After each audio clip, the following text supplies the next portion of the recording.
ini terputus, jadi karena adanya aktivitas pengangkatan tadi ya, salah satu sebabnya bisa dia naik ke permukaan gitu ya. Nah, dari batuan karbon atau batu gamping ini dia akan cenderung mengalami proses penglarutan ya, sehingga akan membentuk sinkhole ya, ataupun tunnel seperti ini ya, ataupun yang lebih besar mungkin membentuk gua ya. Ya, makanya di batuan-batuan gamping itu akan kita sangat sering ketemukan gua-gua ya, ataupun karena aktivitas penglarutan batuan gitu ya.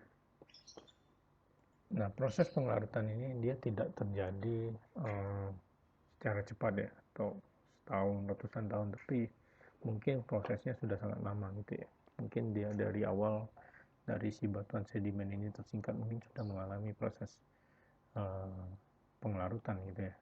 Dan waktunya itu bisa jutaan tahun mungkin ya. Nah, untuk mungkin ini ya, mencari potensi air di bawah, di daerah batu gamping ini ya lumayan sulit ya, karena memang untuk mencari ini ya, porositas di batuan gamping ini memang sangat sulit ya, karena proses penglarutan itu kan dia tidak ini ya, tidak dapat kita prediksi gitu ya. Makanya dia cenderung air itu bakal mengisi di daerah-daerah bawah gitu ya. Gambarnya seperti inilah ya, untuk air yang ada di daerah aliran saluran seperti itu ya. Next.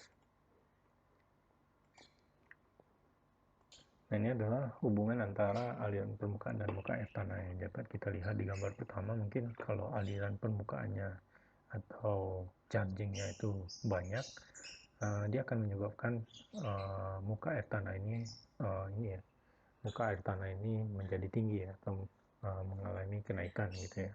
Sehingga apabila ada terdapat cekungan, cekungan ini mungkin akan terbentuk menjadi danau ataupun sungai seperti itu ya.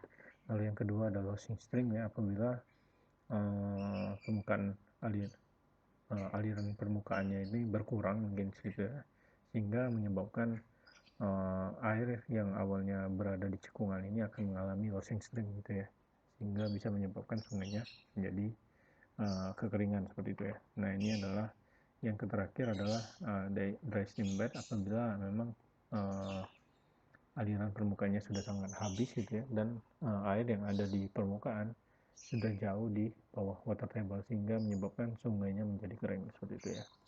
Next. Ini mungkin sudah dijelaskan di slide awal-awal tadi ya, ada water table, ada zone of aeration, ada zone of saturation, dan artesian well. Ini mungkin bisa kita skip. Ini beberapa istilah yang perlu kita pahami juga ya dalam mempelajari air tanah gitu ya, terkait dengan artesian well ya, atau sumur air tanah. Yang pertama itu adalah drawdown ya. Drawdown ini adalah is the difference in elevation between the undisturbed water table and the bottom of cone of depression ya. Jadi perbedaan ketinggian dari perbedaan ketinggian antara undisturbed water table ya, jadi water table yang belum mengalami gangguan gitu ya, atau belum mengalami proses pumping air ya, dengan and the bottom of cone of depression, dengan bottom cone of depression gitu ya. Jadi perbedaan, jadi mungkin ini ya, saya jelaskan dulu cone of depression itu apa ya. Jadi cone of depression itu adalah a cone shape depression in the water table surrounding a well from which water is pumped faster than it can move through the aquifer ya. Jadi karena adanya aktivitas pemumpaan dari sumur ya, menyebabkan akan terbentuk bentuk kon ya, atau kerucut seperti itu ya, bentukan kerucut karena aliran air di sekitar sumur atau dekat dengan pompa sumur ini dia lebih cepat daripada aliran air yang ada di aquifer, sehingga akan membentuk cone of depression. Jadi cone depression itu adalah gambarnya seperti ini ya, atau gambarnya seperti ini. Jadi awalnya muka air tanah itu kan lurus ya, stabil ya saat belum ada gangguan. Ketika belum ada proses pemompaan air, lalu karena ada proses pemompaan air ya, air yang ada di sekitar sumur ini terhisap gitu ya karena ada pemompaan, sehingga menyebabkan water table ini dia menyusut ya karena airnya karena proses pemompaan air ini dia relatif lebih kencang daripada proses charging air yang ada di aquifer gitu ya, sehingga akan terbentuk cone of depression. Nah, perbedaan ketinggian antara cone depression di sini dengan di sini itulah kita sebut dengan drawdown. Nah, itu ya.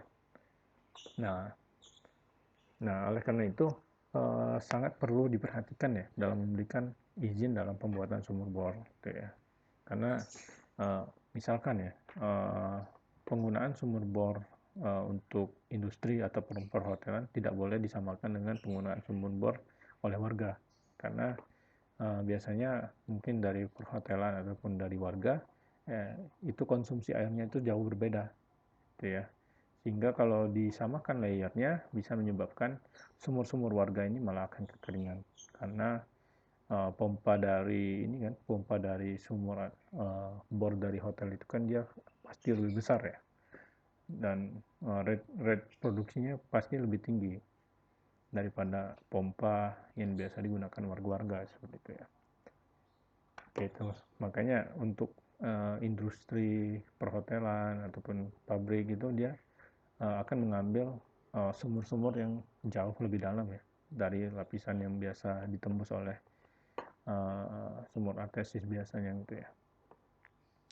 Next, faktor-faktor yang mengontrol dinamika air tanah ya. Pertama itu ada dari faktor geomorfologinya, lalu dari jenis batuan ataupun litologinya, lalu dari stratigrafi dan struktur geologi. Itu ya. Kita bahas dari segi geomorfologinya dulu ya. Yang pertama dari faktor geomorfologi ya. Jadi pengaruh geomorfologi ini sangat besar ya dalam dinamika pergerakan air bawah tanah ya.